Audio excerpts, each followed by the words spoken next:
Innal hamdalillah nahmaduhu wa nasta'inuhu wa nastaghfiruh wa na'udzu billahi min shururi anfusina wa min sayyiati a'malina. May yahdihillahu fala mudilla lahu wa may yudlilhu fala hadiya lahu. Wa asyhadu an la ilaha illallah wahdahu la syarika lahu wa asyhadu anna Muhammadan abduhu wa rasuluh. Allahumma shalli ala nabiyyina Muhammad wa ala alihi wa man tabi'ahum bi ihsanin ila yaumiddin. Qala Allah Ta'ala fi kitabil karim, ya ayyuhalladzina amanu taqullaha haqqa tuqatih wa la tamutunna illa wa antum muslimun. Wa qala ta'ala, ya ayyuhan nasu taqu rabbakum alladzi khalaqakum min nafsin wahidah wa khalaqa minha zawjaha wa batsa minhuma rijalan katsiran wa nisaa'a wattaqullaha alladzi tasaaluna bihi wal arham innallaha kana 'alaikum raqiba. Wa qala ta'ala, ya ayyuhalladzina amanu taqullaha wa qulu qawlan sadida yuslih lakum a'malakum wa yaghfir lakum dzunubakum wa man yuti'illaha wa rasulahu faqad faza fawzan 'azima. Fa inna asdaqal haditsi kitabullah wa khairal huda huda Muhammadin sallallahu alaihi wasallam wa syarrul umuri muhdatsatuha wa kullu muhdatsatin bid'ah wa kullu bid'atin dhalalah wa kullu dhalalatin finnar. Amma ba'du, ma'asyiral muslimin, jamaah salat Jumat yang semoga senantiasa dirahmati oleh Allah Subhanahu wa taala. Kita bersyukur pada Allah Subhanahu wa taala atas nikmat dan karunia yang telah Allah anugerahkan kepada kita sekalian, sehingga di kesempatan Jumat kali ini kita masih diberikan umur panjang, masih diberikan kesehatan, dan Allah memberi kita taufik juga untuk menghadiri sholat yang menjadi kewajiban kita, yaitu sholat Jumat secara berjamaah. Mudah-mudahan dengan berbagai macam nikmat yang telah Allah anugerahkan, menjadikan kita sebagai hamba-hamba yang mau bersyukur kepada Allah Subhanahu wa taala. Salawat dan salam semoga tercurah kepada junjungan kita Nabi besar Nabi Agung Muhammad sallallahu alaihi wasallam, pada para sahabat, kepada para tabi'in, para tabi'ut tabi'in, serta para ulama, dan kepada orang-orang yang mengikuti Nabi SAW dengan pemahaman beliau hingga akhir zaman. Ma'asyiral muslimin rahimani wa rahimakumullah. Sebagai kepala keluarga punya tugas utama sebagai seorang pemimpin. Kepala keluarga punya tugas yang paling utama sebagai seorang pemimpin. Dan yang namanya pemimpin, layaknya imam, berada di depan dan menjadi suri tauladan, menjadi contoh bagi orang-orang yang ada di bawahnya atau orang-orang yang ada di belakangnya, itu keluarganya. Jadi kepala keluarga itu contoh bagi istri, kepala keluarga itu adalah contoh bagi anak-anaknya. Oleh karena itu, ketika kita memperhatikan diri kita supaya menjadi orang yang selamat dari siksa neraka, maka hendaklah juga kita memperhatikan istri kita dan juga anak-anak kita supaya diselamatkan dari neraka pula. Oleh karena itu Allah Subhanahu wa taala sebutkan dalam surat At-Tahrim ayat ke-6. Allah berfirman, ya ayyuhalladzina amanu qu anfusakum wa ahlikum nara. Wahai orang-orang yang beriman. Ini seruan dari Allah Subhanahu wa taala kepada orang-orang yang beriman. Wahai orang-orang yang beriman, jagalah diri kalian. Yang pertama, diri kita selamat terlebih dahulu. Jagalah diri kalian dan ahlikum dan keluarga kalian dari api neraka. Maka di sini kata para ulama, dikatakan oleh Syekh Abdurrahman bin Nasr As-Sa'di, ulama yang hidup meninggal dunia tahun 1956, artinya sekitar 70 tahun yang lalu. Itu menyatakan bahwasanya ayat tadi itu dipahami ini adalah panggilan kepada kepala keluarga untuk memperhatikan istri dan juga memperhatikan anak-anaknya supaya diajarkan adab, sopan santun, supaya diajarkan, dibimbing dalam masalah ibadah, dibimbing dalam masalah agama, sehingga dirinya itu selamat. Namun kalau dirinya itu selamat, maka hendaklah juga dia memperhatikan keselamatan untuk istri dan juga untuk anak-anaknya. Jadi orang-orang yang di bawahnya dia juga memperhatikan keselamatannya. Oleh karena itu, tentang ayat tadi kita dapat pahami bahwasanya kepala keluarga bukan hanya mengurus urusan perut, bagaimana istrinya itu bisa kenyang di rumah, anak-anaknya juga demikian terpenuhi sandang pangan papannya, namun juga memperhatikan dalam hal ibadah, dalam hal agama. Oleh karena itu tentang ayat tadi, para ulama seperti Ad-Dhahhak dan Al-Maqatil itu mengatakan, haqqu 'alal muslimi ayyu 'allima ahlahu. Sudah menjadi kewajiban bagi seorang muslim dia memperhatikan anggota keluarganya. Min qurabatihi wa imaihi wa abidihi. Di situ ada anggota-anggota keluarganya dan juga kalau memiliki hamba sahaya. Ma faradallahu 'alaihim wa manahamallahu anhu. Hendaklah dia perhatikan, dia ajarkan tentang hal-hal wajib. Dia ajarkan juga tentang hal-hal yang Allah Subhanahu wa taala larang. Yang wajib dia arahkan, masalah ibadah dia tuntun, masalah sholat dia ajarkan. Yang haram-haram, perbuatan yang dimurkai, perbuatan yang dibenci oleh Allah Subhanahu wa taala, dia ingatkan keluarga supaya menjauhinya. Contoh misalnya, sebagai kepala keluarga hendaklah memperhatikan dalam masalah sholat. Coba perhatikan sabda Nabi SAW yang diriwayatkan oleh Imam Abu Daud dan Imam Ahmad, dan hadisnya adalah hadis yang sahih. Nabi SAW menyatakan seperti ini, muru auladakum bis-sholati wa hum abna'u sab'i sinin. Nabi SAW katakan, perintahkanlah kepada anak kalian ketika dia usia 7 tahun, maka ajaklah anak-anak tersebut untuk sholat. Wadribuhum 'alaiha wa hum abna'u 10 sinin. Dan ketika dia berumur 10 tahun, kalau dia enggan sholat, sudah sulit diajak sholat, maka pukullah. Namun tentu saja di sini pukulan yang diajarkan bukan pukulan yang sifatnya mengenai wajah, pukulan mendidik. Mungkin cuma sekedar ya mencubit badannya, ya dalam rangka untuk mendidik supaya anak tersebut bisa sadar untuk sholat. Maka sejak usia 7 tahun anak itu diajak supaya bisa sholat. Ketika usia 10 tahun lebih dipaksakan lagi, karena nanti akan menginjak usia balik, di mana dia itu usia dewasa. Namun di sini bukan hanya dalam perkara sholat, para ulama ini katakan seperti Ibnu Katsir menyatakan, para ulama ini ajarkan juga untuk ibadah-ibadah yang lain. Contoh sejak kecil para ulama itu ajarkan kepada anak-anak mereka supaya bisa berpuasa dengan baik.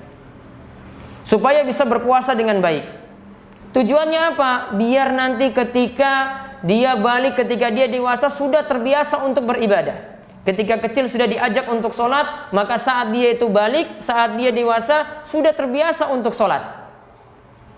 Begitu pula diajarkan puasa tadi saat kecil, maka ketika dia balik, ketika dia dewasa sudah terbiasa untuk menjalankan puasa.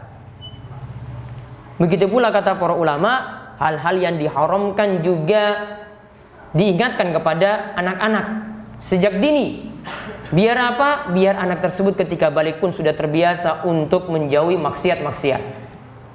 Bagaimana dia ingatkan supaya anak tersebut tidak meminum minuman keras, apalagi ini biang keonaran di masyarakat, supaya anak tersebut ya tidak terjerumus dalam hal yang Allah Subhanahu wa taala murkai, atau dalam hal-hal yang sifatnya makruh. Dia ingatkan supaya anak tersebut terbimbing sejak kecil, sehingga ketika dia itu balik, ketika dia itu dewasa, lebih terarahkan lagi dan lebih mudah lagi untuk diarahkan.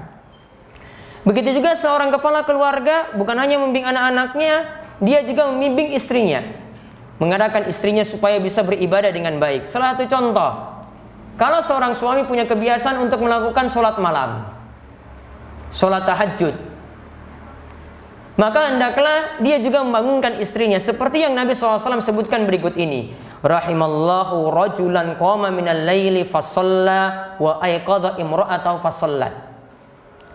Semoga Allah merahmati seorang suami, dia itu bangun malam, sholat malam, lantas dia membangunkan juga istrinya. Dia bangun malam, lantas dia juga membangunkan istrinya. Fa in abat nadhaha fi wajhihi alma. Kalau istrinya enggan untuk bangun, sudah dibangunkan ketika itu tidak bangun, maka hendaklah dia perciki dengan air pada wajah istrinya. Sebaliknya juga Nabi SAW katakan, rahimallahu imra'atan, semoga Allah merahmati para istri, qamat minal laili fasallat wa ayqadhat zaujaha fasalla fa in aba nadhahat fi wajhi alma. Fi wajhi alma. Kata Nabi SAW, dia bangunkan suaminya ketika dia bangun sholat malam. Ketika suaminya tidak mau bangun, maka ketika itu dia ajak, dia memerciki air pada wajah suaminya.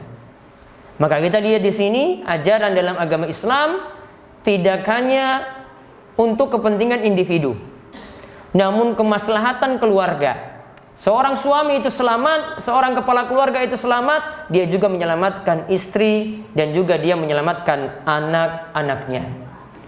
Ma'asyiral muslimin, jamaah salat Jumat yang semoga selalu dirahmati oleh Allah Subhanahu wa taala.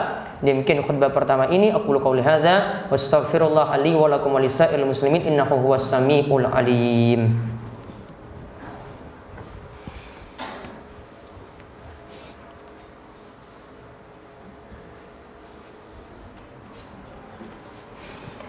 Alhamdulillahi rabbil alamin.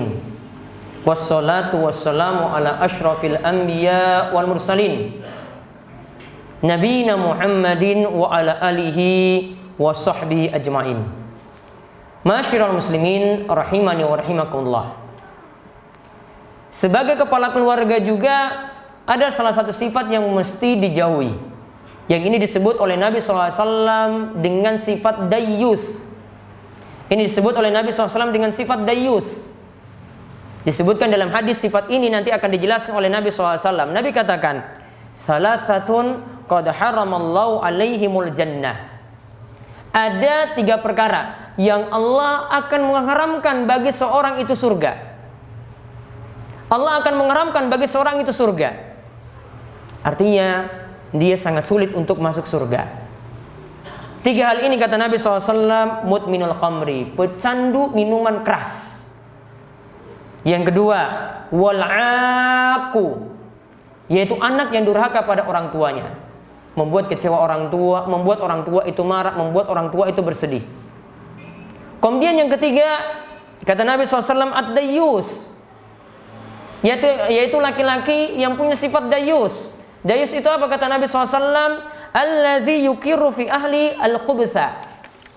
Dia membiarkan kepada anggota-anggota keluarga, dia biarkan anggota keluarganya berbuat maksiat. Anaknya buat maksiat, dia diamkan. Istrinya berbuat maksiat, dia diamkan. Artinya tidak punya rasa cemburu ketika anak dan istrinya itu menyimpang, ketika anak dan istrinya itu berbuat dosa. Mau maksiat ya silakan, anaknya mau nggak sholat ya silakan, dan seterusnya. Contoh di sini misalnya tidak ada rasa cemburu. Kita memiliki anak-anak perempuan, dibiarkan begitu saja. Ketika usia sekolah saat ini, dibiarkan dia berhubungan dengan laki-laki. Model sekarang adalah dengan SMS, cuma dengan menggunakan HP saja, atau dibiarkan bebas menggunakan media sosial tanpa ada pengawasan dari kepala keluarga, dari suami, dari bapaknya. Contoh yang lainnya lagi, dia rela anak perempuannya jalan berdua-duaan dengan laki-laki padahal belum halal. Maka biasanya orang tua akan menyesal ketika anak tersebut sudah terjerumus dalam perzinaan, sudah terjerumus pada perselingkuhan, baru orang tua itu akan menyesal. Padahal awalnya dia membiarkan anaknya berduaan dengan laki-laki yang tidak halal baginya. Kemudian yang ketiga, seorang kepala keluarga membiarkan anak perempuannya dan juga istrinya membuka aurat begitu saja, tidak memperhatikan hijabnya, tidak memperhatikan penutup kepalanya agar auratnya itu tertutup dengan sempurna.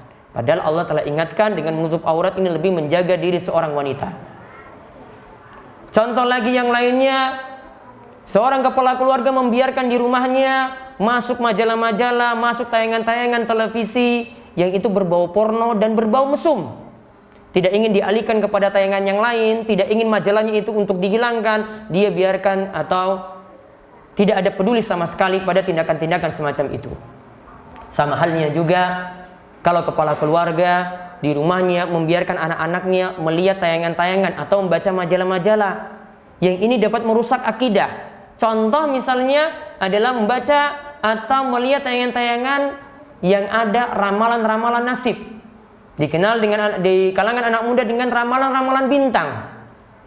Ramalan nasib minggu ini bagaimana dan seterusnya. Ini banyak ditemukan di dalam majalah-majalah remaja dan juga ada tayangan-tayangan di televisi seperti itu.